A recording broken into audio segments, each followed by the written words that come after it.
पाहता पाहता पाहता रूप पाहता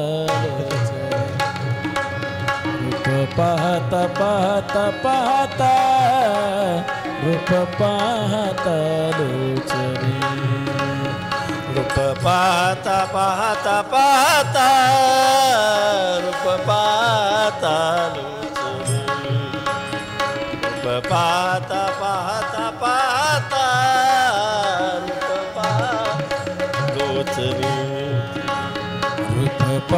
रूप पाहता रूप पाहता लोचनी रूप पाहता पाहता पाहता रूप पाहता लोचनी रूप पाहता पाहता पाहता रूप पाहता लोचनी रूप पाहता पाहता पाहता रूप पाहता लोचनी सुख झाले ओ साजने सुख झाले ओ साजने तुहा विठ्ठल विठ्ठल ठल तुहा विठ्ठल बरवा तुहा विठ्ठल विठ्ठल विठ्ठल तुहा विठ्ठल बरवा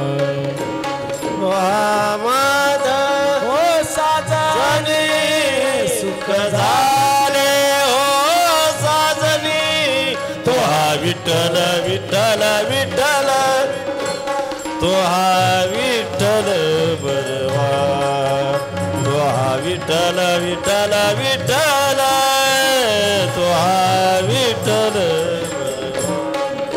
तुहा माधव बरवा तुहा माधव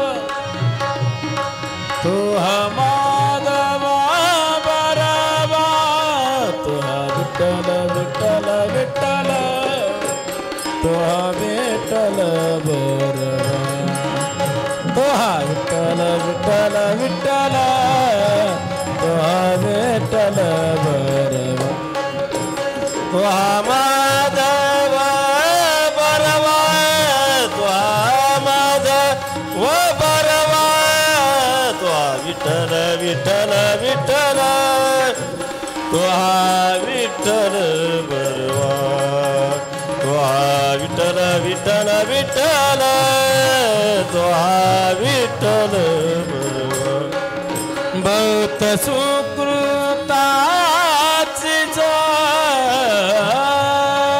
जोडी सर्व सुकृत बहुत सुकृताची जोडी मनोन विठ्ठल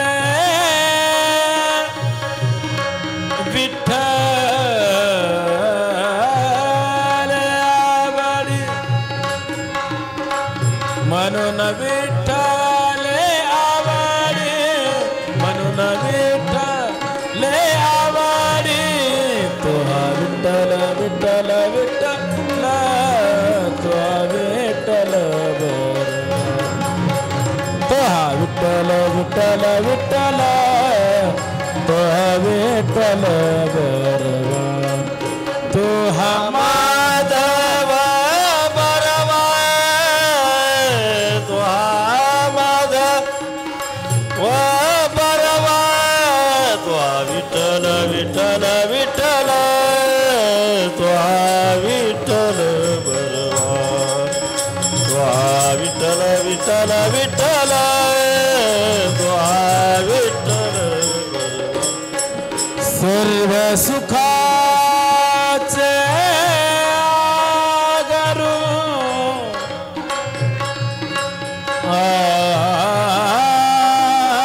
आगरू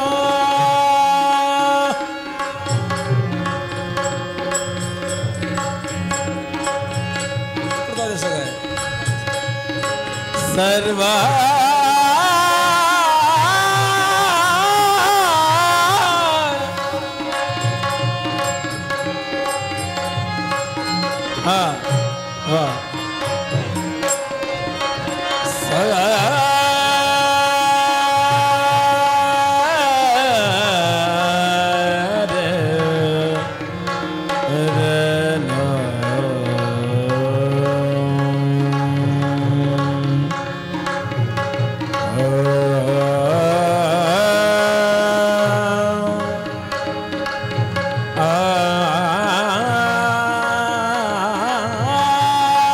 सर्व सुखाचे आकर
परकुमा देवी बारू बाप रकुमा देवी बारू विठ्ठल विठ्ठल विठ्ठल विठ्ठल विठ्ठल विठ्ठल विठ्ठल विठ्ठल तू हमारा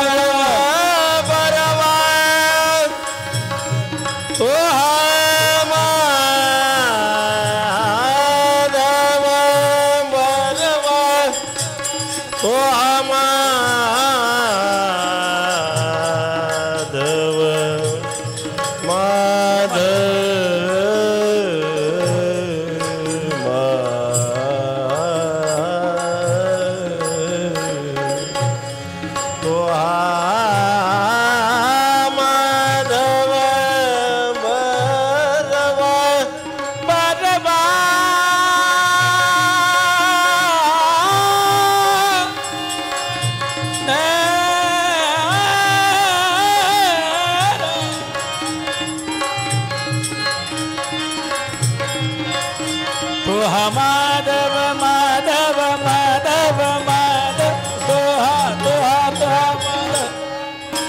दोहा माधव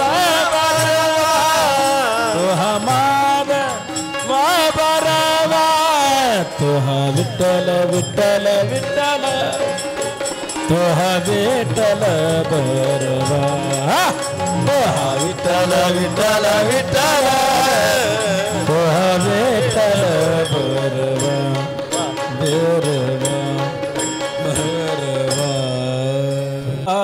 संगती सुख वाटे जीवा सुख वाटे जीव वैष्णवा संगती सुख वाटे जीवा सुख वाटे जीवा वैष्णवा संगती सुख वाटे जीवा सुख वाटे वैष्णवा संगती सुख वाटे जीवा सुख वाटे वैष्णवा संगती सुख वाटे जीवा सुख वाटे जीवा वैष्णवा संगती सुख वाटे जीवा सुख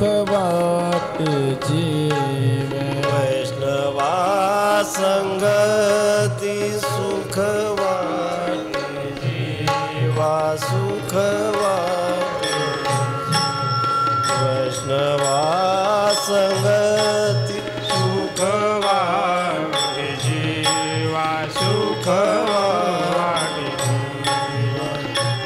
अनेक मी देवा कहने न अनेक मी देवा काही नेनो गाऊनाचोड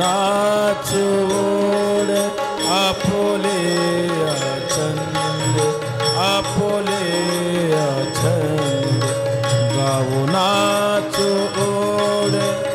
आपोले छंद आपोले छंद आणि कमी देवा काय येणे आणि कमी देवा काय येणे गायनाचे ओढे आपुले छंद आपुले छंद गायनाचे ओढे आपुले छंद आपुले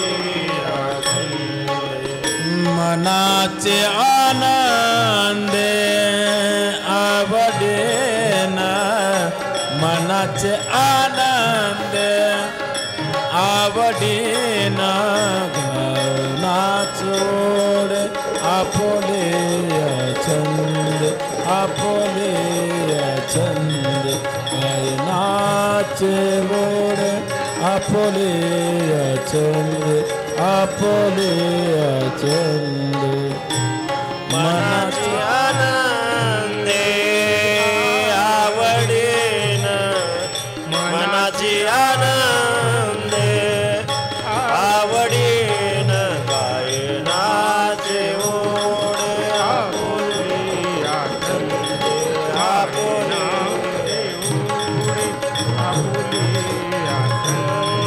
आपुले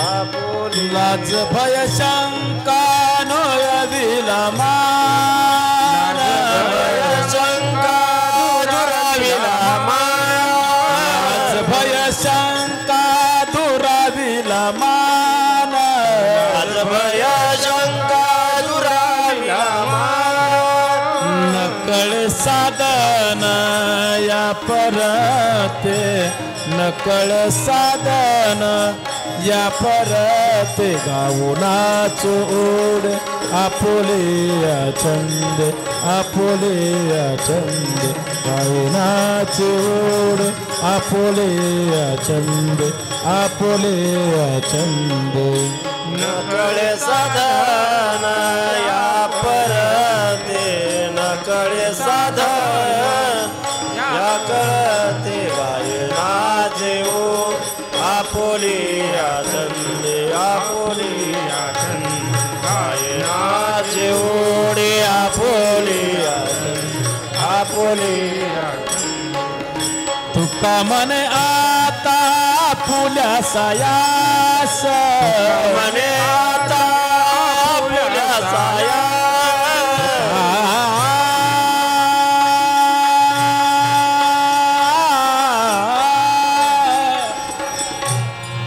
तुका मन आपुल्या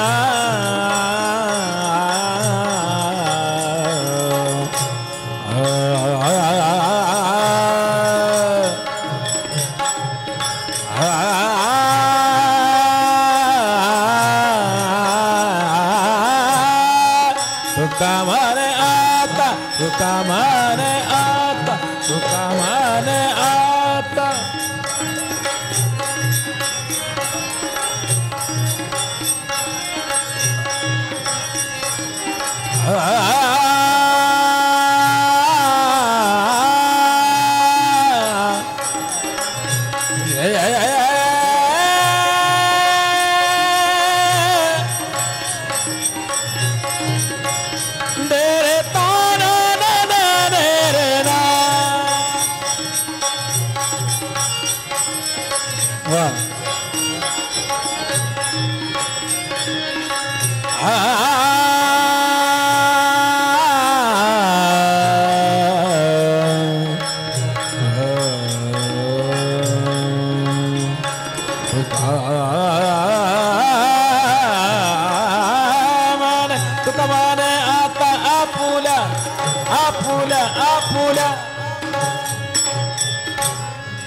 साया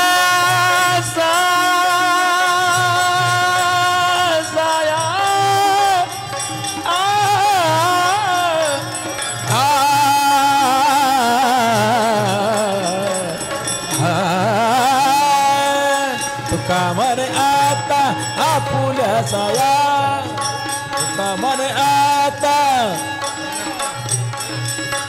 तू काय म्हणे आता आपुल्या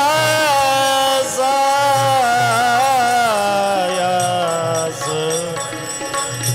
आपुल्या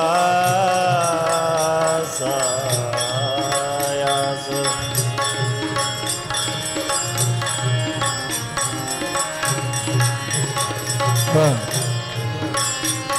तू काय म्हणे आता फुल्या सायास तू का म्हणे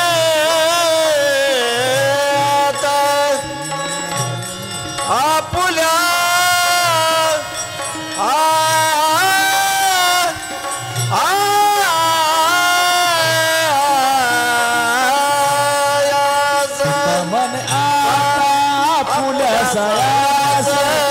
जगदीश सांभाळावे आम्हा जगदीश सांभाळावे अरुणाचे ओढे आपले छंद आपले छंद गायनाचे ओढे आपले छंद आपले छंद ओढे आपले छंद आपले छंद गायनाचे ओढे आपुले छंद आपुले मनाचे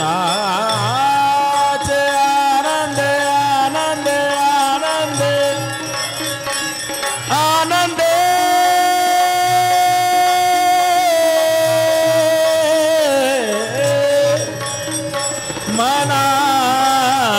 मनाचे आनंद आनंद आनंद मनाचे आनंद आवडीन मनाचे आनंद आवडीन मनाचे आनंद आवडीन गावनाचे ओढ आपुलिया छंद आपुलिया गायनाचे ओढ आपुलिया छंद आपुलिया छंद आपुलिया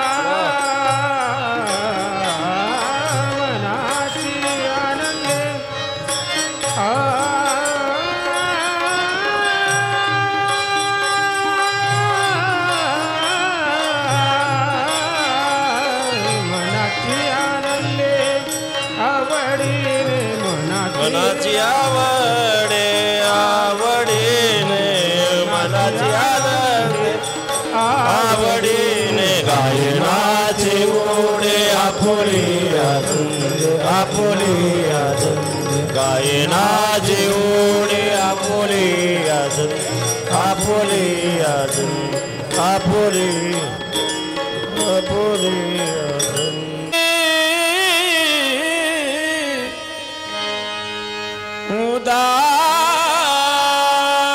उदार त्रिभुवने त्रिभुवने त्रिभुवने उदार भोळा राजा शिवशंकर भोळा राजा शिवशंकर भोळा राजा शिवशंकर त्रिभुवनी त्रिभुवनी त्रिभुवनी उदार भोळा राजा शिवशंकर भोळा राजा शिवशंकर भोळा राजा शिव शिवशंकर त्रिभुवने त्रिभुवने त्रिभुवने त्रिभुवने उदार भोळा राजा शिवशंकर भोळा राजा शिवशंकर भोळा राजा शिवशंकर त्रिभुवनी त्रिभुवनी त्रिभुवनी उदार भोळा राजा शिवशंकर भोळा राजा शिवशंकर भोळा राजा शिवशंकर ये चित्ती जया वासना ये चित्ती जया वासना मन चित्ती दया वासना मन चित्ती दया वासना पुरवणे ते क्षणा पुरवणे ते क्षणा भोळा राजा शिवशंकर भोळा राजा शिवशंकर भोळा राजा शिवशंकर भोळा राजा शिवशंकर भोळा राजा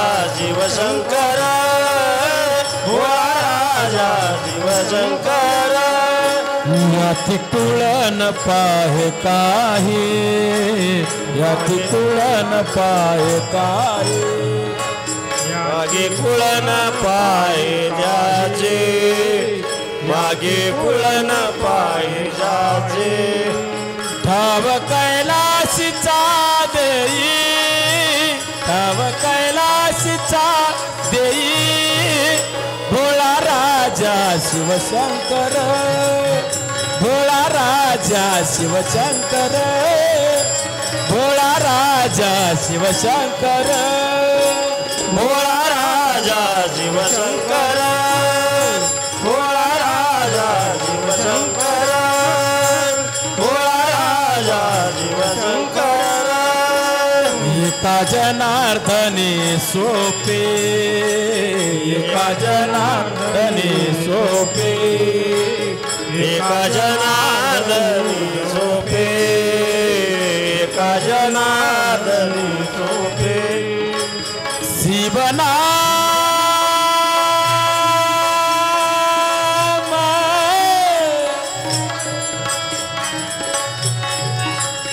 ना ना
जपे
शिवनाम पवित्र जपे शिवनाम पवित्र जपे भोळा राजा शिव शंकर भोळा राजा शिव शंकर भोळा राजा शिव शंकर शिव शंकर शिव शंकर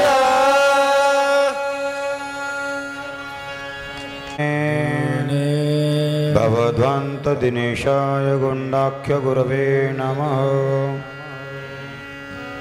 कैलाशी राणा शिवचंद्रमौळी फणींद्रमाथा मुकुटी जळाळी करुणा सिंधू भवदुःखहारी तुझवीन शंभो मज कोण तारी अंजनी जाताय विद्महे वायुपुत्राय धीमहि तन्नो हनुमान प्रचोदयात्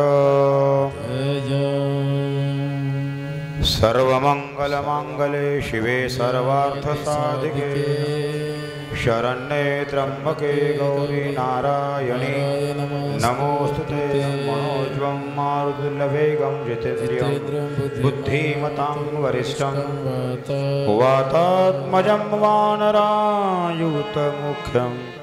श्रीरामदूतं शरणं प्रपद्ये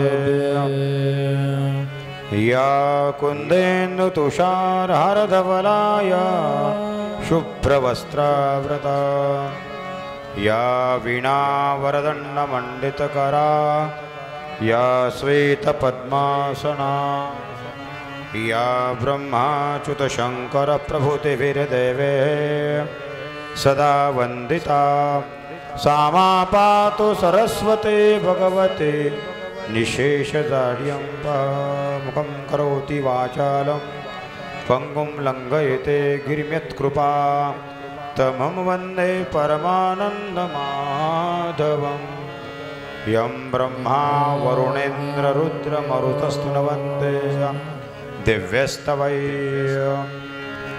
वेदेह साङ्गपदक्रमोपनिषदैर् गायन्त्यं सामगा ध्यानावधिगतेन मनसा पश्यन्त्यं योगिनो यश्यन्तनविदो सुरसुरगणाय देवाय तस्मै नमः पुण्डलिकावरदि हरिविठ्ठल श्रीज्ञानदेव तुकाराम पंढरीनाथ भगवान की जय माऊली ज्ञानेश्वर महाराज की जय जगद्गुरु तुकाराम महाराज की जय जय सियापति रामचंद्र भगवान की जय। आरती लावा, थोडं पॅन बंद करून आरती लावा, आरती लावा, आरती चालू असणारा एक भव्य दिव्य श्रावण पवित्र असा विशेषतः दररोज आपण कथा ऐकता, पण श्रावण महिना आणि श्रवण ही जोड आहे बरं का। श्रावण महिन्यामध्ये ज्यांनी श्रवण केलं बरं का, त्यांचं श्रवण पवित्र होते, म्हणून पवित्र अशा श्रावण महिन्यामध्ये गोस्वामी तुलसीदास महाराजांच्या जयंती निमित्ताने आणि पंढरपूरच्या वारीच्या निमित्ताने असा हा रामकथेचा सोहळा भगवंतानी करून घेतला बरं का. आपल्या अंतकरणातून सेवा करायची झाली, परमात्म्याचा कृपाशीर्वाद लागतो आणि तो कृपाशीर्वाद आपणाला आपल्या गावातील सर्व गावकऱ्यांच्या, सर्व टाळकऱ्यांच्या, गुणीजन गायक मंडळीच्या वतीनं हा भव्य दिव्य सोहळा आज आपल्याला पाहायला मिळतो, ऐकायला मिळतो. खरंच आपण भाग्यवान आहोत. कारण भाग्यवंता घरी भजन पूजन त्याची वाट पाहे रघुनंदन. हा परमात्मा वाट पाहणार आहे. एवढंच आहे की रामकथा श्रवण करत असताना रामकथेचा मुख्य श्रोता म्हणजे मारुतराया, ते दररोज येऊन बसतात. जिथं जिथं रामकथा चालू आहे, आई हनुमान पधारी विनती सुमिरन करो कुमार. त्या भगवंताला प्रार्थना केलं, बलबुद्धी मुद्या देहू हरि हो मरो हरहू कलेश विकार. जय हनुमान ज्ञान गुण सागर, जय कपीसती हूँ लोक उजागर. रामदूत अतुलित बल धामा, अंजनी पुत्र पवनसुत नामा. अशा मारुतरायाचं वंदन आपण केलेलं आहे. आणि या मारुतरायांनी रामायणामध्ये जीव ओतला तेवढं आपलं कुठलंही जीवदान नाही बरं का. भगवंताच्या कृपाशीर्वादाने ही भव्य दिव्य सोहळा कथा आम्हाला ऐकायला मिळते. आपण कालच्या कथेमध्ये श्री रामचंद्र प्रभूचं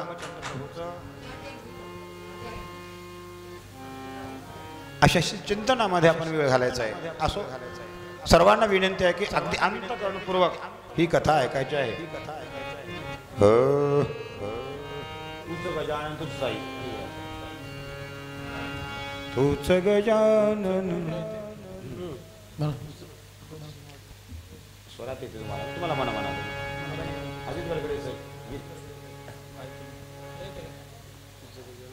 असो गणपती बाप्पाचे अनेक गुण आहेत. त्याच्यामध्ये आपण होईल तितकं स्मरण चिंतन करत असताना त्या गणपती बाप्पाच्या चिंतनामध्ये आपलं आयुष्य चाललेलं आहे. मंगलमूर्ती विघ्नहरा दुरित नाशना कृपा करा. मंगलमूर्ती विघ्नहरा दुरित नाशना कृपा करा. मंगलमूर्ती विघ्नहरा दुरित वासना कृपा करा. मंगलमूर्ती विघ्नहरा दुरित वासना कृपा करा. दुरित नाशना कृपा करा. दुरित नाशना कृपा करा. दुरित वासना कृपा करा.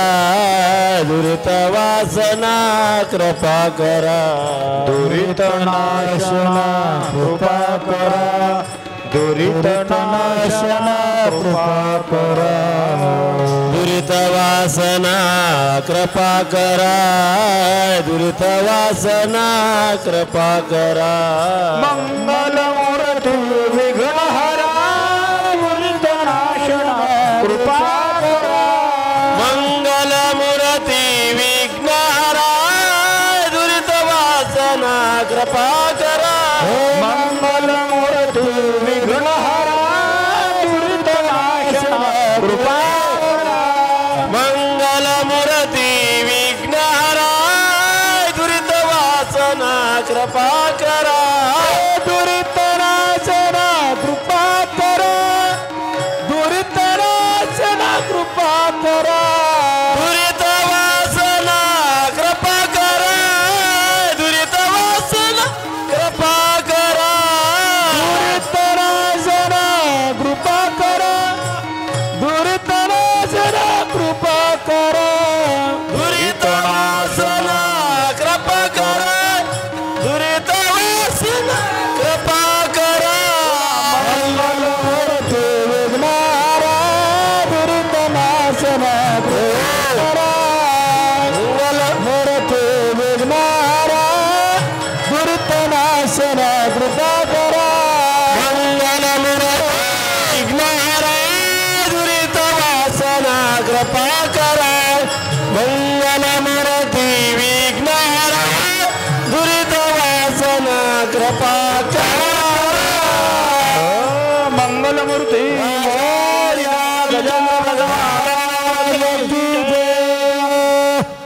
एकदन्ताय विद्महे वक्रतुण्डाय धीमहि तन्नो एकदन्तः प्रचोदयात्। चरितं रघुनाथस्य शतकोटिप्रविस्तरम् एकैकमक्षरं पुंसा महापातकनाशनं ध्यात्वा निरुत्पलश्यामं रामराजीवलोचनं जानकीलक्षणं प्रेतं जटः मुकुटमंडितम्। अशा श्रीरामचंद्र प्रभूच्या रामकथेला आज 5व्या दिवसाची सेवा आरंभ करत असताना ही कथा आज आपण अवलोकन केलं, सिंहावलोकन केलं। काल रामचंद्र प्रभू वनवासात निघालेले आहेत। जात असताना अनेक लोक सोबत होते, नवे नवे सर्व अयोध्यावासियांच्या डोळ्यामध्ये सारखे धारा लागलेत। काय काही म्हणावं, आत्ता राज्याभिषेक होणार होता, काय काही म्हणावं, किती मूर्ख म्हणावं। आता अनेक लोकांचे अनेक प्रत्येकाचं वेगळं वेगळं वेगळं ऐकायला मिळालं। पण देव लोकांनी मात्र गर्जना केली, ब्रह्मदेवा बोले तेसा चाले, तुमची वंदावी पावले। बरं झालं राम राजावर बसना गेला, आम्हाला आनंद वाटला।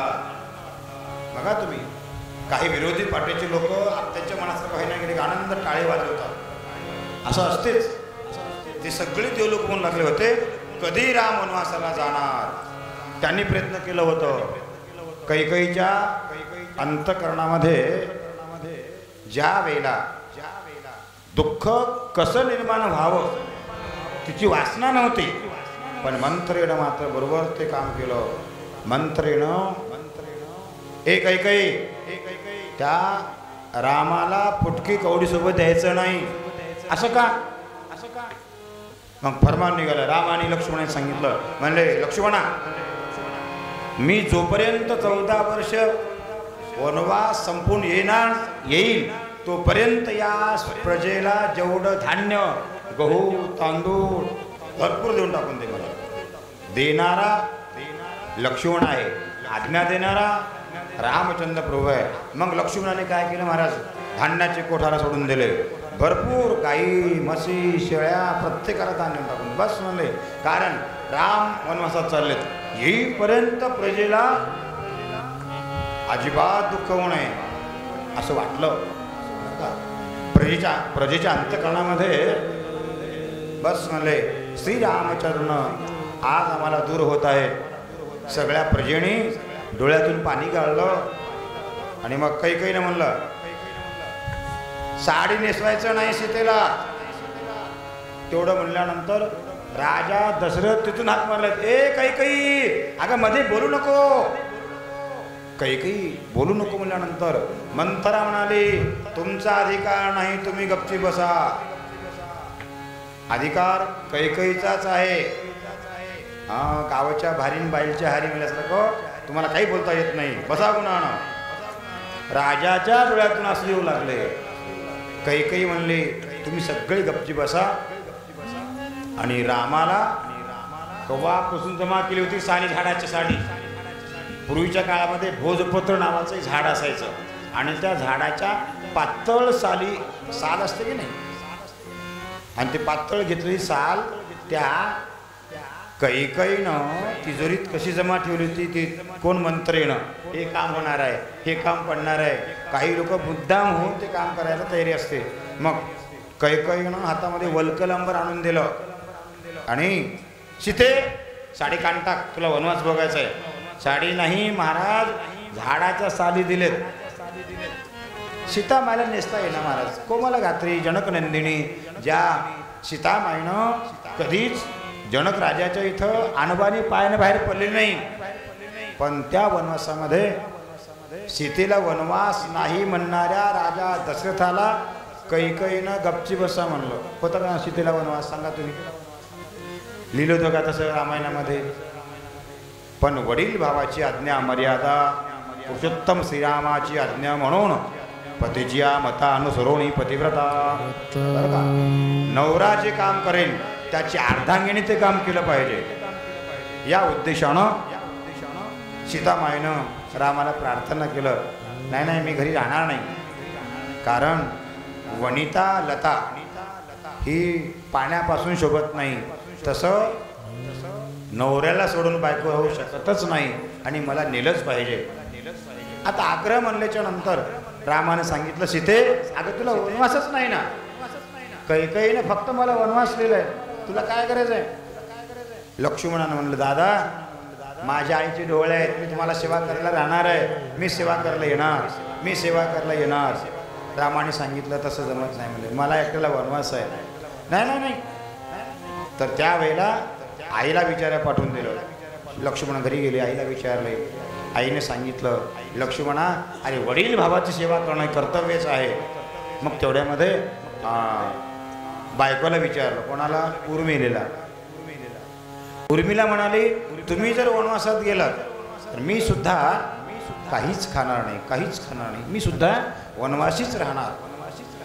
त्या अध्यात्म रामायणामध्ये असं लिहिलंय, सीता माईला वनवास नसताना करावा लागला नवरा म्हणून, आणि लक्ष्मणाला ती असणारी कोण? उर्मिला. तुम्ही जर वनवासात गेलात आणि मला काही करमत नाही, मग तिनं काय केलं महाराज? खिचडी शिजवून ठेवतो म्हणली. अध्यात्म रामायणात खिचडी शिजवली, खिचडी ताटामध्ये घेतली, माझा नवरा येऊन ही खिचडी खाईपर्यंत मी खाणार नाही म्हणून दाराला हात लावून तशीच उभी राहिली. काय पतिव्रता मा! आणि त्या पतिव्रतेच्या जोरावर लक्ष्मणाला 14 वर्ष तहान लागली नाही, 14 वर्ष झोप आली नाही. बरं का? पतिव्रतेचे लक्षण सांगत असताना आमच्या भावार्थ रामायणामध्ये नाथ महाराजांनी फार सुंदर वर्णन केलेलं आहे. तुकोबाने सुद्धा वर्णन करतात. बरं का? तुकाराम महाराज दररोज सांगत असताना पतिव्रतेचे लक्षण एका प्रकारे नाही, अनंत प्रकारचे गुणानुवाद तुकोबाने केले आहेत. स्वामिकाज गुरुभक्ती, पितृवचन सेवा प्रति, पितृवचन सेवा प्रति, पितृवचन सेवा प्रति, पितृवचन सेवा प्रति, स्वामी काज गुरु भक्ती, स्वामी काज गुरु भक्ती, स्वामी दास गुरु भक्ती, स्वामी दास गुरु भक्ती, स्वामी काज गुरु भक्ती, स्वामी काज गुरु भक्ती, स्वामी दास गुरु भक्ती, स्वामी दास गुरु भक्ती. हो पितृवचन सेवा प्रति, पितृवचन सेवा प्रति, पितृवचन सेवा पतीची, पितृवचन सेवा पती.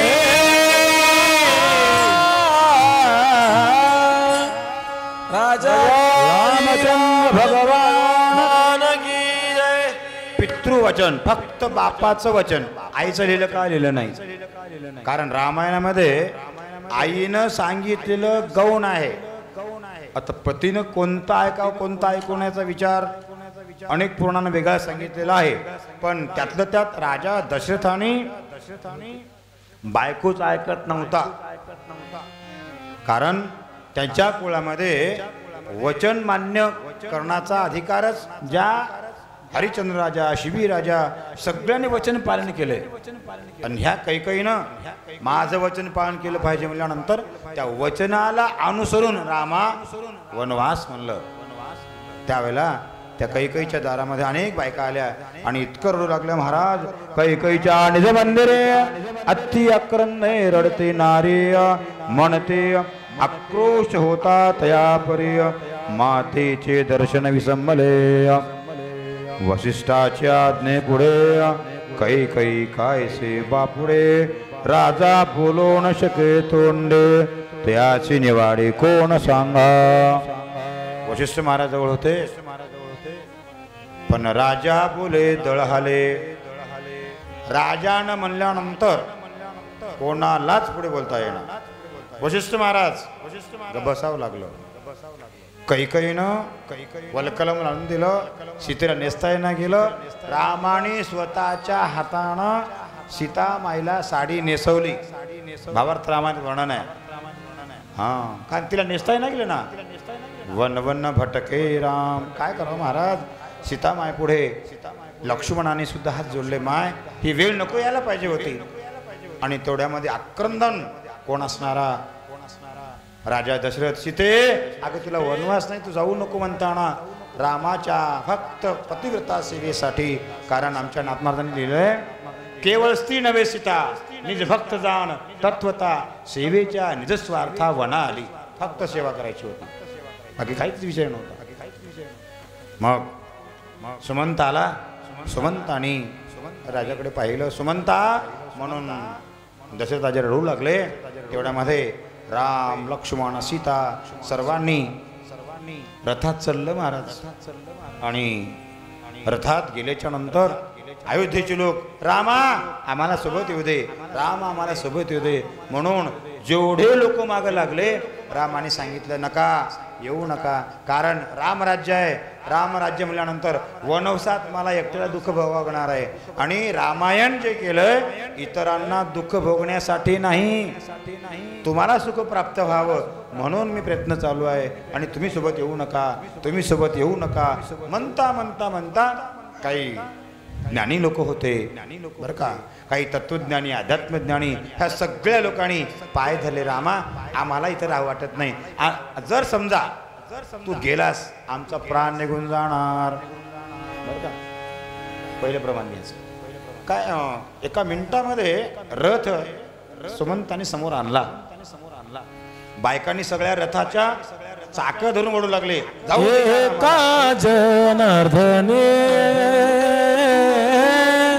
एका जनार्दने धनी एका जनार्दने धनी एका जनार्दने धनी एका जनार्दने धनी एका जनार्दने धनी एका जनार्दने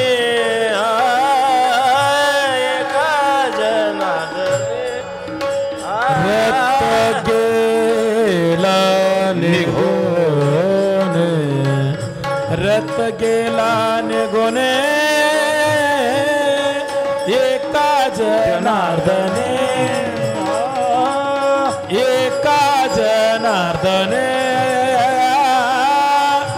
एका जनार्दने रथ गेला निघून रथ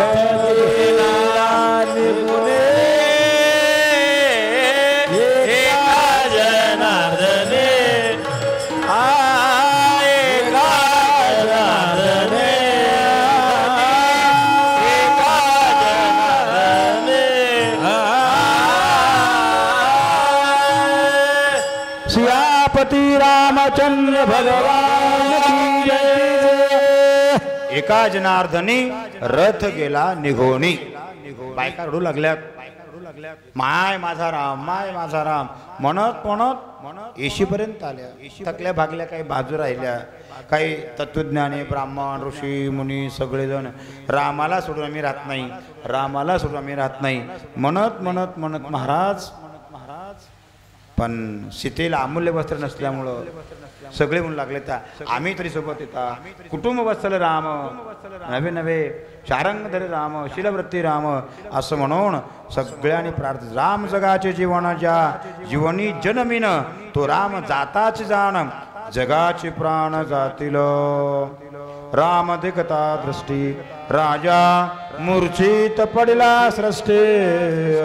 राम उठविला उठा उठे स्वये थापटे पर्यंकी. कौसलेनं थांबा हो, तुम्ही थकलात, जाऊ नका, जाऊ नका असं म्हणता म्हणता रामचंद्र, सीता, लक्ष्मण सुमंताच्या सोबत निघाले महाराज. सुमंतानी रथामध्ये बसवलं.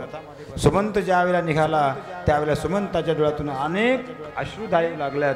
नवे नवे दुस्तर कोपता दशरथ, कैकईची मारू धावे लात, तू नवेशी माझी कांता, तुझा भरता मी नव्हे.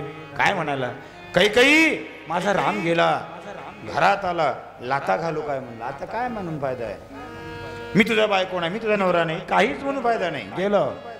नवे नवे माझ्या बाळाची घेशी लुगडी, तू राम काय हातीची करवंटे, धगडी म्हणे पाहता रोकडी, जीव सृष्टी का निजलीस. दगडी 12 दगडी आपण म्हणता की नाही, भाषा ग्रंथातली आहे म्हणून तर बाया मुद्दा म्हणतात. कुठं भाषा लिहिल्या महाराजांनी. म्हणले माझ्या बाळाशी लुगडी घेशी धगडी लगडी असे म्हणून ज्या राजाने सीतेच्या ऐवजी त्या कैकईला मात्र एक नाही महाराज, एक पान लिहिल्याशिवाय दिलं. भरपूर सोबत निघाले. मग कुंभार सुतार नापिक निघाले नटनाटक, रजक रंकारी देख देख रामा सभे चालते, कोळी माळी निघाले सोनार शिंपी गवळी, तेली चाटी चांब तांबोळी सर्वही सोबती निघाले. हे रामा, हे रामा म्हणत पुढे निघालेले आहेत. पाहता पाहता राम आणि लक्ष्मण तमसा नदीचं काठ लागलं. शरीर तीरामध्ये आलेले आहेत आणि शरीर तीर रात्री 12 वाजले. रामानी ओ जनता जनार्दन, तुमच्या पाया पडतो, घरला जा. आता रात्री 12 वाजल्यानंतर लोक म्हणालेत महाराज दिंडीमध्ये 2 घंटे उशीर झाला तर लोक कळवळा करतात, आणि 12 वाजता घरी आणल्यानंतर इथं जेवायला नका, खायला नका, तुम्ही का महाराज आहो की? किती लोक शिवा देतात. हे तर रामासोबत बायका मन सोळ गेले होते. आणि रामा, आम्ही घरला जाणार नाही, जीव गेल तर गेला. राम जिथं झोपला तिथं आम्ही झोपता म्हणले सगळेजण. पराक्कत झोपी गेले. रामानी म्हणलं यांना झोपी घातलं पाहिजे, कारण झोपल्याशिवाय निघून जायचं जमणार.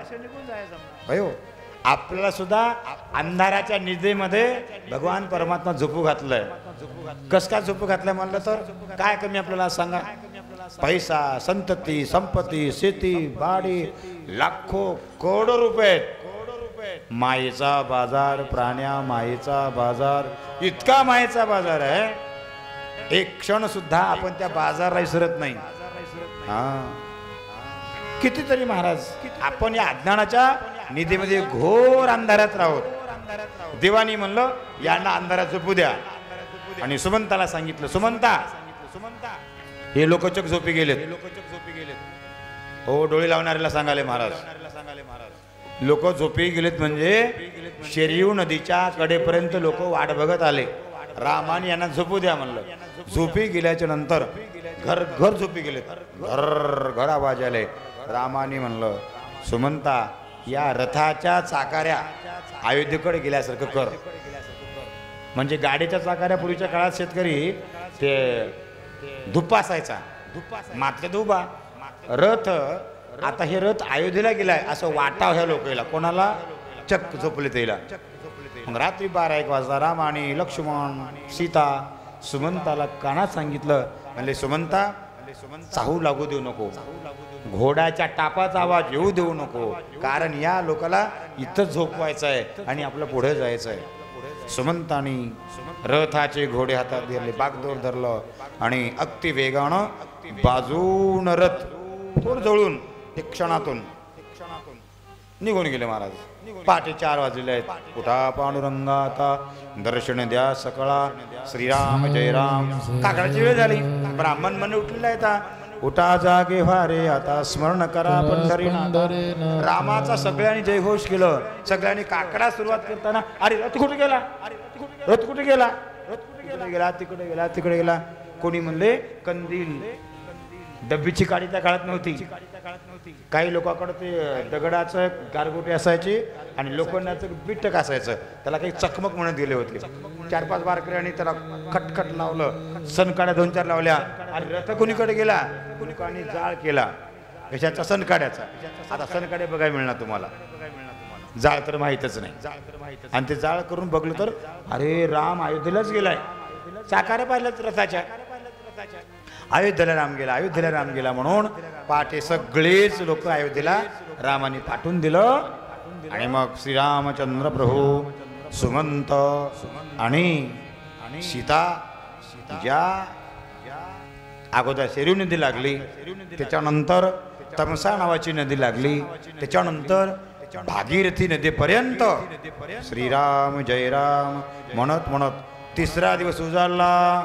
पहिला दिवस अयोध्येत, 2रा दिवस तमसा नदीमध्ये, 3रा दिवस उजाडल्याच्या नंतर राम लक्ष्मण भरत शत्रुघ्न, नाही महाराज, भरत शत्रुघ्नाला स्वप्नामध्ये जाग आली. भरतानी रात्री स्वप्नामध्ये खडबडून उठलं. आई जवळच नव्हती. मामा मामा मामा जवळ आला. अरे काय झालं तुला रडायला? नाही म्हणले मामा, आमच्यामधलं कोणतरी गेलंय, आमच्यातलं कोणीतरी गेलंय. हे स्वप्न पडलं न पडलं. तिकडून आमच्या सुमंतानं रामा मला येऊ द्या की, रामाने सांगितलं नाही रे बाळा, आता यायला जमत नाही, कारण रथ परत पाठवावं लागतंय. ज्या अयोध्येचा रथ आहे तिथं जर समजा लोक निघून गेले तर भरताला राज्यावर बसवायचं आहे, आणि हा रथ मी सोबत नेलं तर काही काय म्हणेल. बरोबर आहे. आणि मग सुमंतानी डोळ्यातून पाणी काढलं. म्हणले रामचंद्रा, अरे तुझ्या नजरेला नजर लागल्यानंतर मला 3 दिवस माझं पुण्य होतं काय, संपलं माझं पुण्य, मला घरलाच जाय म्हणलाच देवा. म्हणून सुमंताने डोळ्यातून धारा गाळल्या. आणि मग सुमंताने रिकामा रथ अयोध्येकडे नेलं. आणि जात असताना अयोध्येत रथ पोहोचला बरोबर दशरथाने रामा म्हणलं जोऱ्यात. रामा म्हणता म्हणता दरवाजात आल्यानंतर राम राम म्हणता जाऊ माझा प्राण. दशरथाने क्षण लागू दिलं नाही. रामा म्हणलं धाडकणे तिथंच महाराज, कारण शाप होता कोणाचा, कसा मला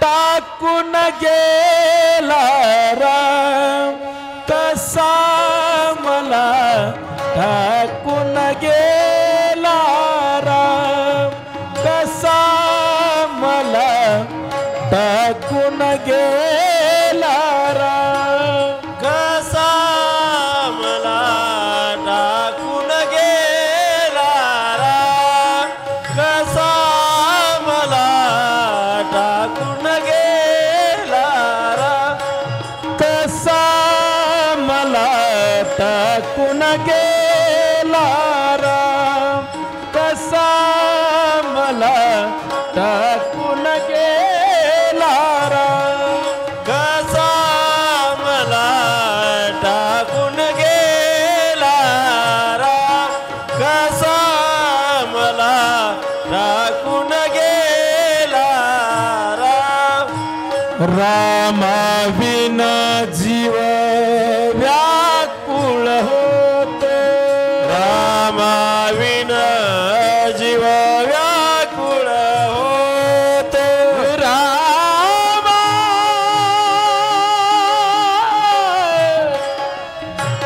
रामा रे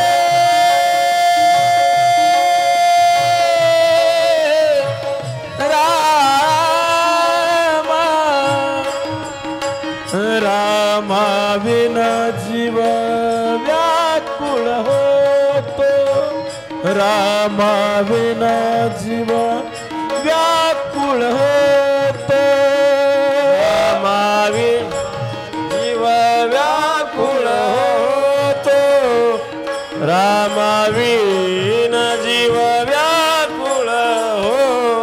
सुचत नाही काम रे, सुचत नाही काम, कसा मला टाकून गेला राम, कसा मला टाकून गेला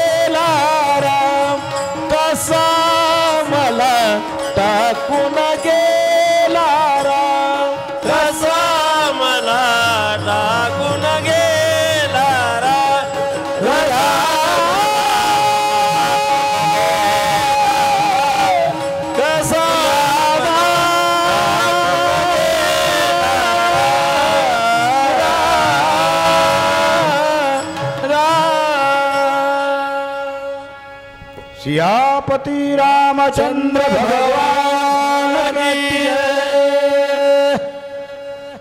राजा दशरथाची उद्विग्न अवस्था, कसा मला टाकून गेला राम। महाराज, ज्या दिवशी राम निघून गेला, दहीचा अग्नी गेला, देह नव्हे चिखल ओला, हे होते आहे नाही। या गावामध्ये राम आहे म्हणून आपण टिकालो, आणि ज्या दिवशी रामानं सोडून टाकलं, विचार करा, आपण मंदिरात रोज जाता, मंदिरामध्ये परमात्मा आहे म्हणून जाता, पण त्या मंदिरामध्ये देवानी माझ्याकडे बघावं असं वाटते का आपल्याला? नाही, तो रोज पाहतो। देह तादात्म्य सुटल्याच्या नंतर आपण कोणी कोणाचे नव्हत, फक्त एक तोची ध्यावा चित्ते, आम्ही रखुमाईचा पती, तेने झाल्या वघे काम, निवारिला भवभ्रम। म्हणून कन्या ज्या वेळेला जनकाची नंदिनी, पण रडणं अजिबात नाही महाराज। रामाच्या पायाला कधीतरी चलून माहित होतं, पण सीतेच्या पायाला चलूनही माहित नव्हतं। अलगद खाली उतरायचं, गवताचं आसन द्यायचं, गवतावर झोपी घालायचं, इतकं प्रेम सीतामाई सोबत। काय करणार? इकडं राजा दशरथ एक म्हणता 2-3 दिवस राहा, सुमंत आल्याबरोबर प्राण सोडलं, राम राम राम राम म्हणत प्राण गेल्याच्या नंतर तिकडं भरताला स्वप्नामध्ये असं आलं, मामा आमच्या 5 जणांपैकी एक गेलं म्हणले आज। कशामुळे कळालं हो? स्वप्नामुळे कळालं।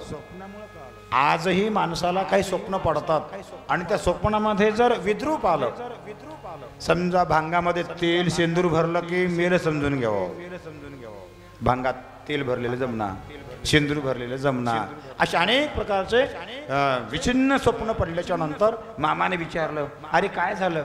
नाही नाही, आत्ताच्या आत्ता मला नेऊन सोडा। तिकडे वशिष्ठ महाराज तयार म्हणले। वशिष्ठ महाराजांनी राजा दशरथाचा सर्व देह खाली पडलेला पाहिलं, आता काय करायचं याचं उत्तर करता येत नाही। 4 पोरं बरं का, 4घे पुत्र राजा दशरथा, अंतकाळी एकही नव्हता। सोडून द्या आपलं, तर देवाचा ब्रह्मांडाचा मालक त्याचा बाप, त्याची अशी अवस्था आहे। आपण तर कोण की झाड के पत्ते महाराज, क्षणाचा आपला आयुष्य नाही। माणसानी आपण जन्माला कशा करता आलोत, कशा करता काय केलं पाहिजे, एकतरी विचार चांगला करावा। मग राजा दशरथाचा देह खाली पडल्याच्या नंतर वशिष्ठ महाराज पूर्वी जवळ आले, त्यांनी ज्योतिष्य पाहिलं, कारण मेल्याच्या नंतर अगोदर कोण्या नक्षत्रात जन्मला, कोण्या नक्षत्रात मेला याच्यावर अवलंबून आहे आपले भारतीय शास्त्र।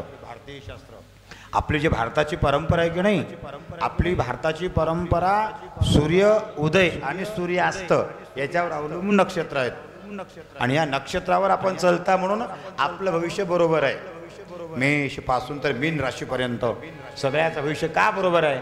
आपण भारतीय आहोत, आणि भारतीयाला सूर्यास्त आणि सूर्योदय हेच मान्य आहे। आता पूर्वी काळामध्ये ब्रिटिशाचं राज्य आलं होतं, आणि ब्रिटिशाच्या राज्यामध्ये दिवस मावळतच नव्हता।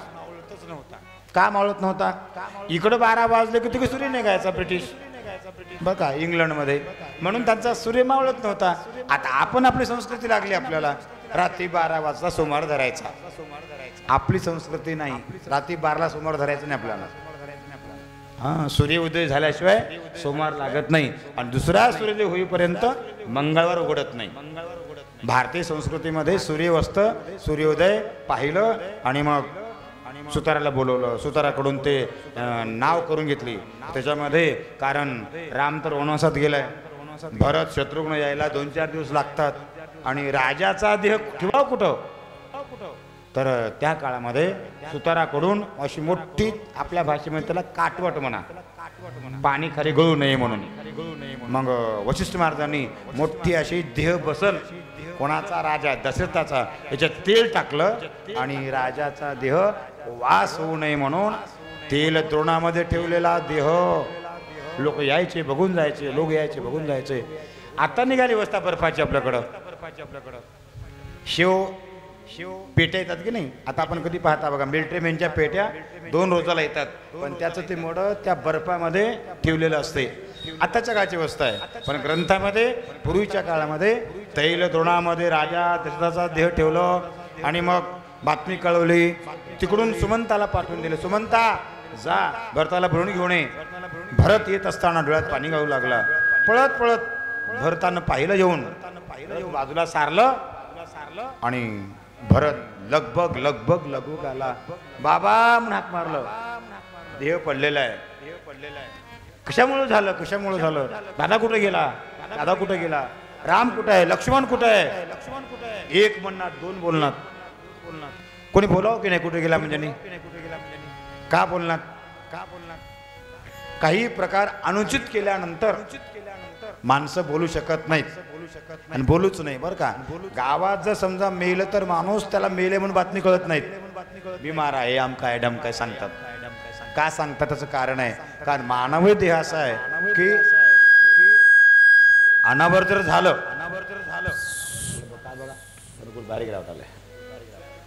श्रीराम जय राम जय जय राम श्रीराम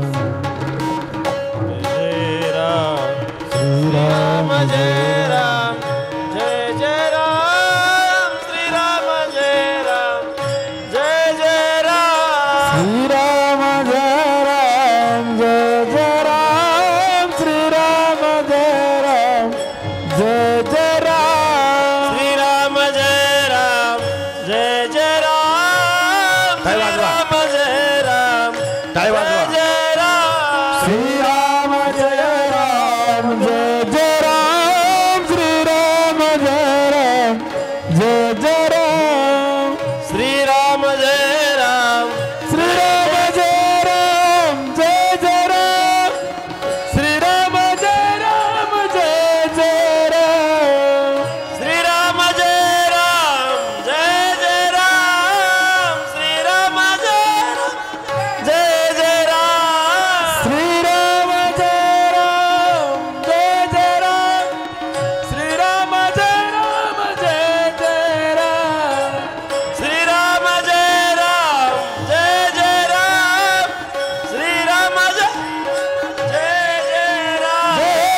श्रीराम जय राम जय जय राम श्रीराम जय राम जय जय राम जय राम जय जय राम श्रीराम जय राम जय श्रीराम जय राम जय जय राम श्रीराम जय राम जय जय राम श्रीराम जय राम जय जय राम श्रीराम जय राम जय जय राम हे श्रीराम जय राम जय जय राम श्रीराम जय राम जय जय राम श्रीराम जय राम जय जय राम श्रीराम जय जय श्रीराम जय राम जय राम श्रीराम जय राम जय जय राम श्रीराम जय राम जय जय राम श्रीराम जय राम जय जय राम बोल सियापति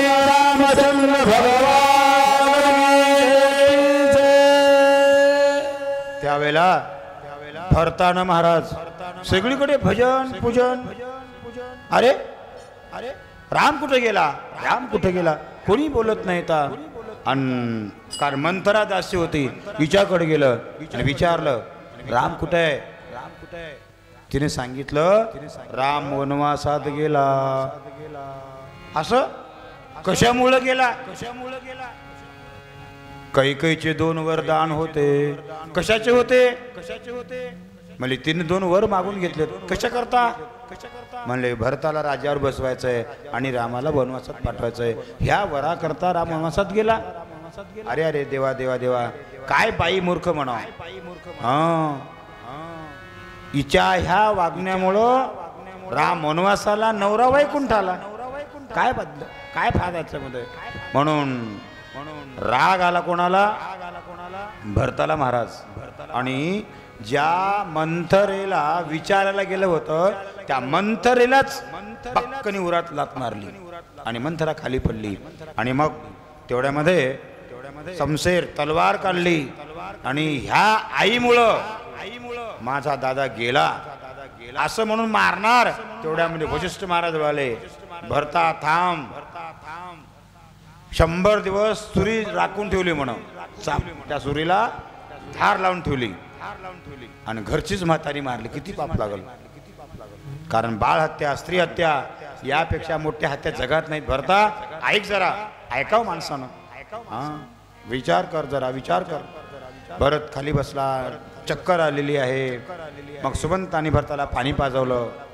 वशिष्ठ महाराज जवळ गेले. भरता राजाची उत्तर क्रिया करावं लागणार आहे आणि उत्तर क्रिया झाल्याच्या 13व्या दिवशी 14व्या दिवशी तुला राज्यावर बसवायचं आहे. भरताने सांगितलं मला राज्य नको, मला अयोध्या नको, मला काहीच नको, काही गरज नाही. मग मी स्वतः जाणार, जिथं राम गेलाय तिथून बोलून आणणार आणि रामालाच राज्यावर बसवणार, माझी शपथ आहे असं भरतानं म्हणलं. मग त्यावेळेला वशिष्ठ महाराजांनी असो असो बाबा थांबा, पण सुरुवातीला राजाची उत्तर क्रिया करायची आहे. मग त्या तैल द्रोणातला देह अनेक कृतिज ब्राह्मण सगळे मिळाले आणि राजाचा देह त्या महाराज चौघाच्या खांद्यावर प्रत्येकाला जावं लागणार आहे. प्रत्येकाला, राजा होया भिकारी कोणी असो, जब आएगा बुलावा हरि का छोड़ के सब कुछ जाना पडेगा. प्रत्येकाला जावं लागणार आहे. पण जात असताना आपण जन्माला आलो, काय करायला पाहिजे? कधीतरी कीर्तन, पोथी, पुराण. आजही विचार करा, ज्याच्या घरामध्ये आत्महत्या वगैरे होतात त्या ठिकाणामध्ये कमीत कमी पोथी पुराण अजिबात ऐकायला मिळालेलं नसते. आज रामकथा कमीत कमी घरातल्या आजीनं, काकीनं, म्हातारीनं जरी ऐकली असली तरी त्या रामकथेचा प्रभाव घरच्या मुलावर, घरच्या तरुण मंडळीवर आत्ता सुद्धा राम जिवंत आहेत. पण रामायणाचा एक तरी पाठ, एक तरी ओवी आपल्या घरामध्ये आपण ऐकली पाहिजे. आपल्या गावचं भाग्य आहे, आपणाला राम मंदिर आहे. अनेक गावात राम मंदिर नाही महाराज, आणि आज आपल्या मंदिरामध्ये रामापुढे मारुती हात जोडून किती भाग्य आहे. आणि एवढं भाग्य असताना आता आम्ही जे आळस करता, कंटाळा करता, याचं कारण काय? कारण अध्यात्म बुद्धी माणसाला नसलं तर त्या माणसाला कमीत कमी तत्वज्ञान असावं. तत्वज्ञान जरी नसलं तरी आपल्या घरची कुळस्त्री चांगली असावी. कारण का आमचे शास्त्रकार म्हणतात आपल्या घरची कुलवान स्त्री जर कमीत कमी सकाळ संध्याकाळ तुळशी देवा लावली 1000 पाप कमी करते. शास्त्रकार सांगतात ज्या दिवशी भरतानी आईकडे पाहिलं, आई तुझ्यामुळे मला दुःख भोगावं लागलं, सगळं संपलं. मग इकडं हा कारभार संपला, राजाची उत्तर क्रिया झाली. चंदनाच्या लाकडामध्ये राजाचा देह अग्निअर्पण झालेला आहे. मग 13 दिवस संपलेले आहेत. मग त्यावेळेला भरत म्हणतो नाही मी राज्यावर बसायचं नाही. शत्रुघ्ना सांभाळा त्याचं राज्य. मी जाऊन रामाला बोलून तोडून इकडून भरत निघाला. आणि तिकडे काय अवस्था आहे? राम, लक्ष्मण बर का, आणि सीता माता त्या भागीरथी नदीपर्यंत आले. आणि आल्याच्या नंतर गुहक म्हणाला माझं भाग्य आहे तिथं कोळी होता एक नाव हाकणारा बर का. आणि त्या कोळ्यानी आई आई म्हणून आईला हाक मारलं. आई घरामध्ये भाकरी करायला ती काही वाटायला. खरं सांगा काय करत असेल त्यावेळेला? काय ना काय काम करायला ती घरची आई. आणि आईनं अरे गोहका थांब, अरे थांब, काय झालं आई, काय झालं? अरे थांब जरा, राम होय ते बरा नाही माणूस. हा का ग तुला काय माहित आहे म्हणले? त्यानं नुसतं दगडाला पाय लावला तर बाई निर्माण झाली. आणि कदाचित तुझ्या नावेत बसल्याबरोबर तुझी नाव जर बाई झाली आणि नाव बाई झाल्यानं पोर सर भरशील म्हणलं. आईला फार चिंता असते. कारण आपलं पोरग चांगलं वागावं, आपलं पोरग नोकरीला लागावं, आपलं पोरग जेवण चांगलं करावं, आपलं पोरग चांगलं वागावं, प्रत्येकाची इच्छा असते बर का. ते गोहकाची आई म्हणली थांब थांब त्याचे पाय धुऊ दे आधी. हा याच्या पायाला कोणता मळ आहे की? हा रजकण.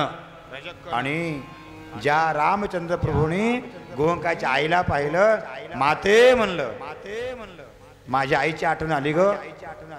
बघल्याबरोबर गोहकाच्या आईनं घरामध्ये पात्र लोखंडाचं नव्हतं, न कशाचंही नव्हतं महाराज. भाकरी करता करता काठवर घेऊन आली पळत.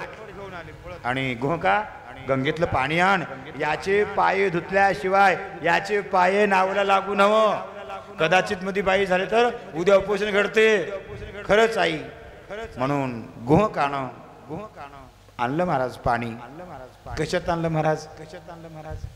ज्या धातूची गरज नाही अशी धातू म्हणजे मातीचं मडकं. ते कव्वा बी काम देते. जन्मल तवा बी पाहिजे वर पुरायला, आणि मेल्यानंतर तवा सुद्धा पाहिजे. काय महाराज कमाल आहे. काही मडक्यामध्ये तूप, दही, दूध, लोणी असते. तसे आमचे मडके हे, आमच्या मडक्यात दही, दूध, तूप, लोणी रोज खायला मिळालंय. आणि काही मडके त्याचं नशीब फुटकं महाराज. तिघाच्या त्या 3 कांड्यामध्ये चौघाच्या खांद्यावर जाताना त्याचं नशीब लागते. बनविणारा कोण आहे? विठ्ठला. तू वेडा कुंभार. कुंभारचा दोष आहे का महाराज? त्याला माहित आहे का हे मडकं पाणी प्यायला जाते की हे मडकं चौघाच्या खांद्यावर जाताना पाहिजे? त्याला कळते का? कळत नाही. तसं तुमचा आमचा देह कोण्या दिवशी जाईल आणि कवा जाईल हे सुद्धा कळत नाही. म्हणून मरणाची कार्ये नाही आठवण, संचिताचे धन भोगमाया. म्हणून विचार करा, आपुला तो देव एक करुणी घ्यावा, तेने ना जीव सुख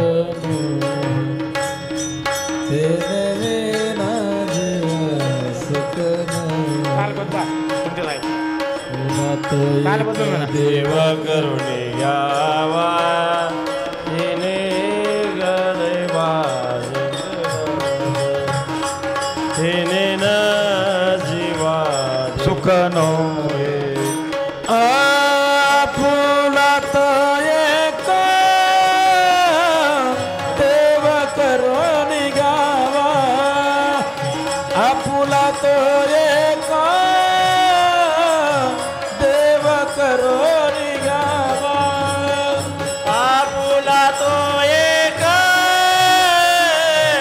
देव करुणे यावा, आपुला तो एक देव करुणे गावा. तेने बिना जीवा सुख नो है, तेने बिना जीवा सुख नो है, तेने बिना सुखा जीवा होए, तेने बिना जीवा सुख नो है, तेने बिना जीवा सुख नो है, तेने बिना जीवा सुख नो है, तेने बिना जीवा सुख नो है, तेने बिना जीवा सुख नो है. ये रत माई का दुःखाची जननी, ये रत माई का दुःखाची जननी, ये रत माई का दुःखाची जननी,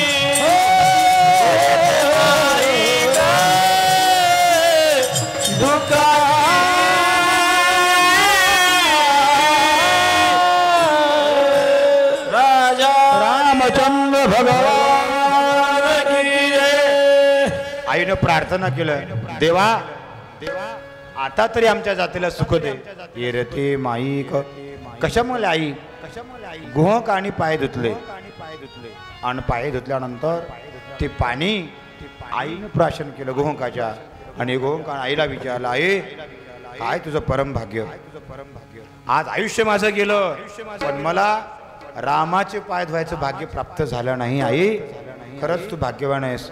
म्हणून आईचे पाय धरले गुहकानी, आणि मग रामचंद्र प्रभूचा हात धरून गुहकानी आपल्या नावेमध्ये रामाला बसवलं महाराज. बरं का?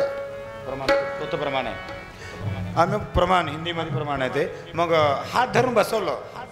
दुसरं हा मग ज्यावेळेला त्या गुहकानी प्रार्थना केलं, आई आता तू बस, मी रामाला नदीतून पार करून जाणार आहे बरं का. या नदीतून जात असताना कुठल्याही प्रकारचा व्याप होऊ नये बरं का आई. म्हणून आईचा आशीर्वाद गुहकानी घेतलं. राम लक्ष्मण सीता त्या नावेमध्ये बसले. जाना था गंगा पार प्रभु के वट के नाव चढ़े, जाना था पार प्रभु के वट के नाव चढ़े, प्रभु के वट के नाव चढ़े। जाना था गंगा पार प्रभु के वट के जान नाव चढ़े, गंगा जान प्रभु वट के जान चढ़े, जान प्रभु का गंगा वट के जान चढ़े, वट के जान चढ़े प्रभु वट के जान चढ़े, वट के जान करे प्रभु के वट के नाव चढ़े, वट के जान चढ़े प्रभु बिना वट से चढ़े, वट के नाव चढ़े केवट की वट के नाव चढ़े, जाना था गंगा पार प्रभु के वट के जान चढ़े, जानत गंगा पाप प्रभु की वट निकार चढ़े, जान गंगा नाम चढ़ा के वट के नाव चढ़े, जाना था गंगा पार प्रभु के वट की नाव चढ़े, बोल सियापति रामचंद्र भगवान की। जाना था गंगा पार प्रभु केवट की म्हणजे केवट ह्या गुहकाचं नाव आहे। मराठीमध्ये गुहक आणि उत्तर भाषेमध्ये केवट म्हणतात। केवट के राम केवट की नाव चढे, नावेत बसल्यानंतर देवा देवा रडू लागला गुहक, रडू लागला म्हणले मी प्रत्येक माणसाला या इकडल्या तीराकडून तिकडल्या तीराकडे नेतो बर का। तुम्ही सुद्धा माझे दोस्तच आहात, तुम्ही सुद्धा भवसागरातून संसार सागरातून तारून नेता, तुमची माझी जात एकच आहे। भगवंताने सांगितलं बरोबर आहे गुहका, तुझं अगदी बरोबर आहे। आणि ज्या वेळेला गुहकाने राम लक्ष्मण सीता इकडच्या नदीकडून भागीरथीतून पुढे चित्रकूटला जायचंय, तिथं थांबले। थांबल्याच्या नंतर आईने सांगितलं चंदनाचं गंध काढा, चंदनानं रामाची पूजा करा बर का। पूजा करत असताना चंदन कोण घासावं, चंदन कोण घासावं आईने सांगितलं प्रभूजी असं म्हणलं। आणि मग रामाच्या डोळ्यातून पाणी आलं। गोहंका अरे इकडच्या कडेकडून तिकडं नेलं तर कमीत कमी 100 रुपये तरी लोक घेतात, गोहकाला द्यायचं होतं। आज माझ्याकडे 1 फुटका रुपया नाही तुला द्यायला। ब्रह्मण्याचा मालक म्हणालाय गोहकाला, का म्हणालाय बरं का, ब्रह्मांडाचा मालक आहे पण भक्ती कोणाची श्रेष्ठ आहे, गोहकाची भक्ती आहे। आज या नावेत मला बसून आणलास, आणल्यानंतर फुकट कोणाचं काम आतापर्यंत फुकट सेवाच घेतलो नाही कोणाची, पण गोहका तुझी मला फुकट सेवा घ्यायची वेळ आली। तर त्यावेळेला गोहकाच्या आईनं चंदन उगाळून दिलं आणि मग मनोभावी पूजा केली।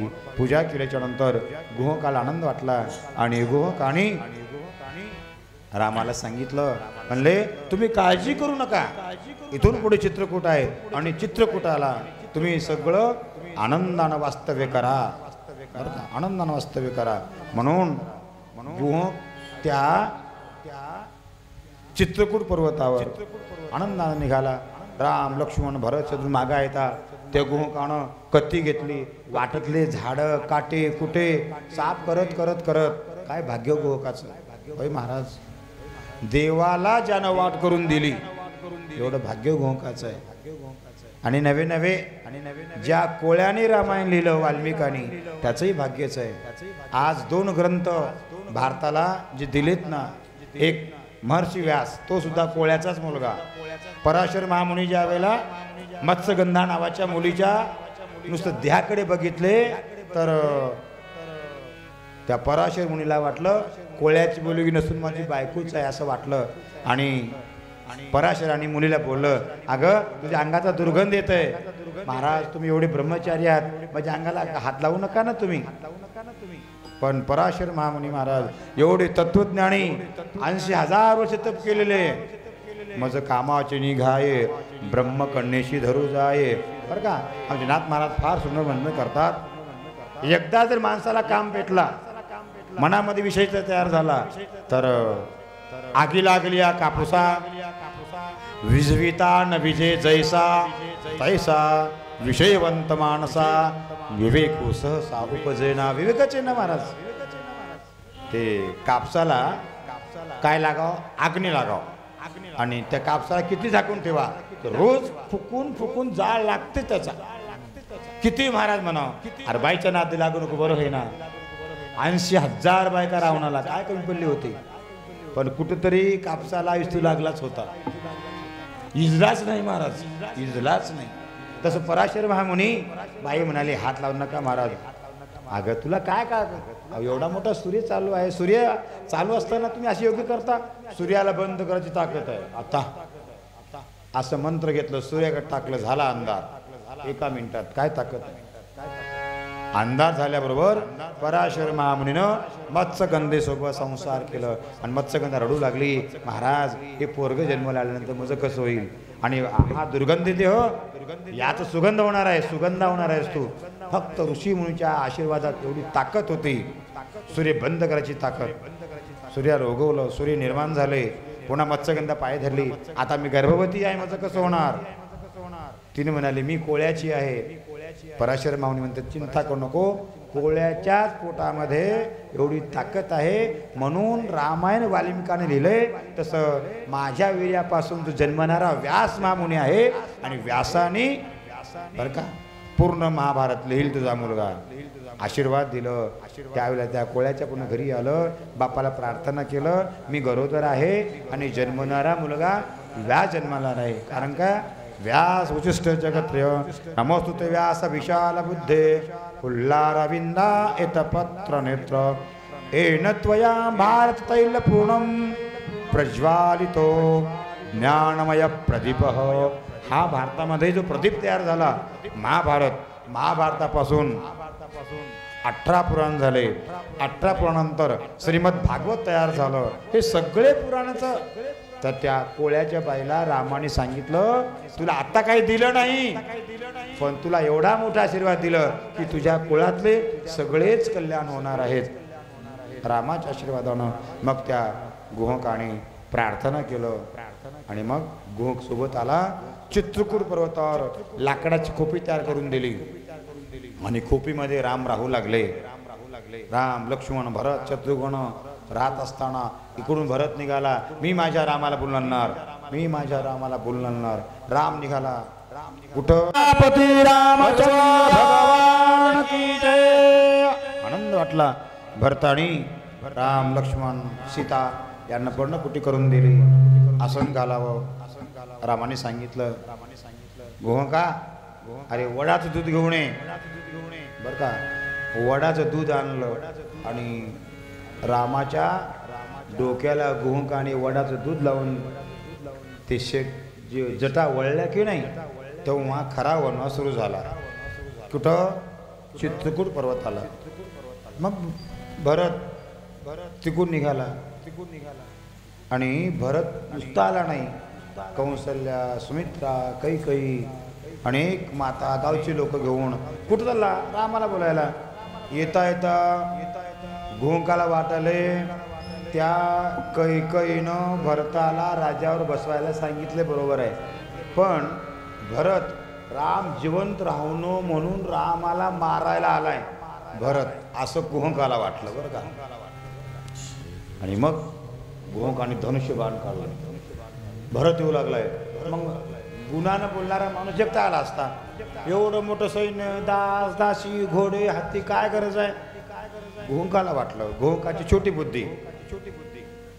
पण भरताला माझ्या रामाला सिंहासनात पालखीत आणायचंय म्हणून भरताना आणलं होतं. बरं का, मग त्यावेळेला तो भरत मग काय झालं तर भरताने डोळ्यातून पाणी आणलं. रामा, घरीच मेलो असं बरं झालं असतं. इथं गुहक रामाला मारायला म्हणून म्हणालाय. मी रामाला मारायला चाललो नाही देवा, म्हणून गो कांडोळ्यातून पाणी आणलं. तिकडून लक्ष्मण धनुष्यबाण घेऊनच आला. रामाला माराय भरत आला. बघा, संशयावणी थोर अनेक नाही पाप घोर, विनाशाची वागूर प्राणी अशी. संशय कोणाला? भरताला संशय. रामाला माराय भरत यायलाय. लक्ष्मणाला संशय, भरतच्या आरती यायलाय, रामाला मारायला यायलाय. कुठल्या कुठं महाराज विचार कसे बदलले बरं का. तर त्यावेळेला भरत बस म्हणले आता आयुष्य संपवलेलं बरं वय. एवढं मोठं मी अयोध्येत त्या करून इथं आलो आणि मला मारायला समजतात, म्हणून भरताने समाधी लावली. राम राम. लक्ष्मणाने ऐकलं. अरे राम राम म्हणाले. रामाने परत पाठवलं. जाय जाय काय म्हणकडे बघ जरा. लक्ष्मण परत गेला. भरत आलाय. अरे अरे भरत आला, मग तू धनुष्य कशाला घेतलास? मला वाटायलंय भरत तुम्हाला मारा आलाय म्हणून. वेडा कुठला? अरे भरत माझाच अंश आहे. अच्छा विचार करतो. कौशलेनं प्रसाद देत असताना बर का पूर्ण दिला का?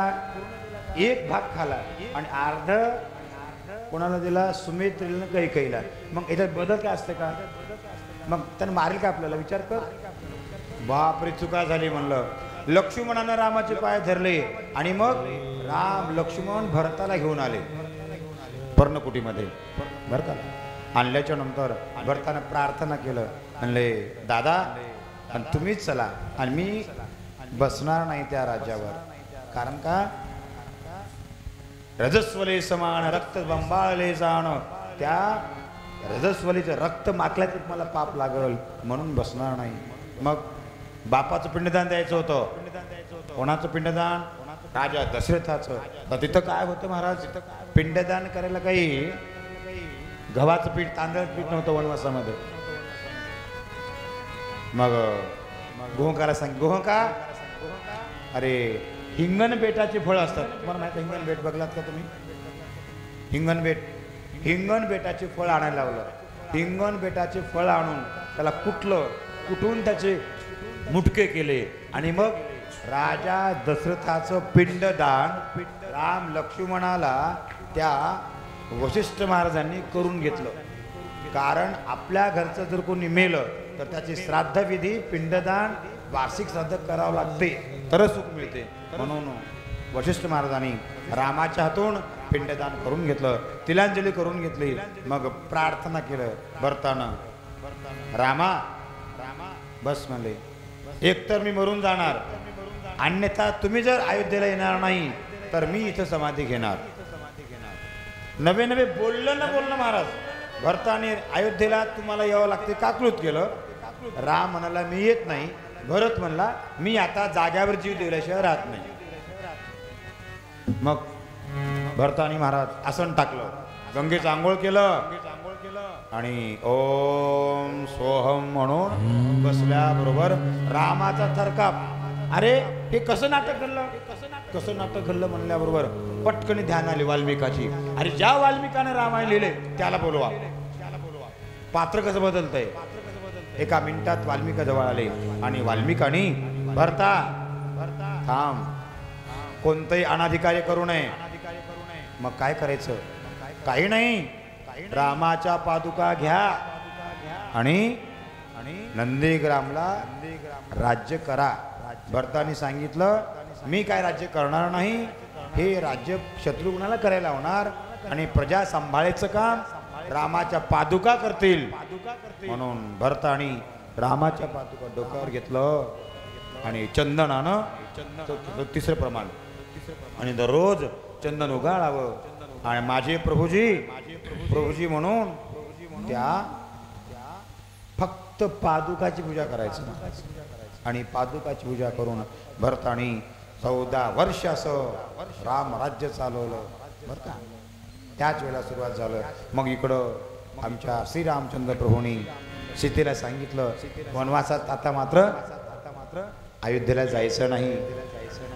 भरत गेलाय, आपले राज्य सुखाचे आहे, आपलं अयोध्यानगर सुखाचं आहे असं म्हणून सीतेचे सांगवण केलं. काही ब्राह्मण जवळ आले, ऋषी जवळ आले.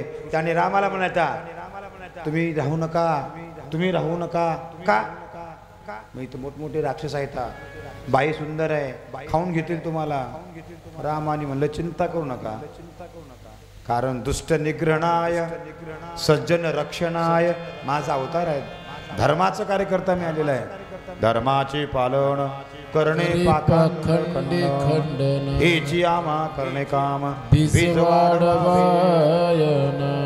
चिंता करू नको म्हणून आईने सांगितल्याबरोबर मग काही सुमित्रा कौसल्या तिघी माईच्या पाया पडलं कोण सुनबाई कोण असणारी सीता माता आणि सगळे मग भरतास अयोध्येला आले आणि मग तिथं रामचंद्र प्रभू रोज जायचे दर्शन करत करत अगत्य आश्रमात गेले त्यानंतर शरभंग ऋषी आश्रमात गेले शरभंग ऋषीने सांगितलं म्हणले मला जायचं होतं पण रामाचं दर्शन घेतल्याशिवाय यायचं नाही इंद्राणी महाराज पाठवून दिलं विमान आणि शरभंगाने अगस्त्याश्रम पवित्र स्नान केलं अगस्त्य ऋषीने सांगितलं म्हणले रामचंद्रा तुला वास्तव्य करावं लागणार आहे कुठं चित्रकूटाला मग चित्रकूटाला दररोज राहू लागले आणि इकडं भरत रोज प्रभूची सेवा करू लागला याच काचा भार याच काच भार याच काचा भार याच काच भार याच काचा भार याच काचा भार याच काचा भार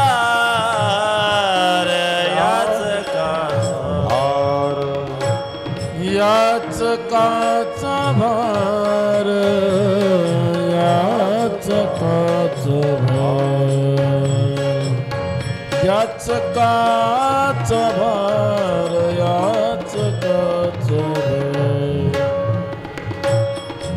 याच काचा भार याच काचा भार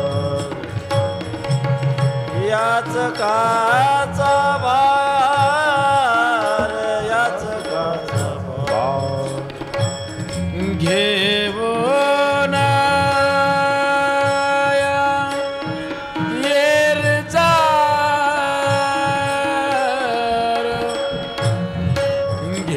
घेऊन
याच काच भार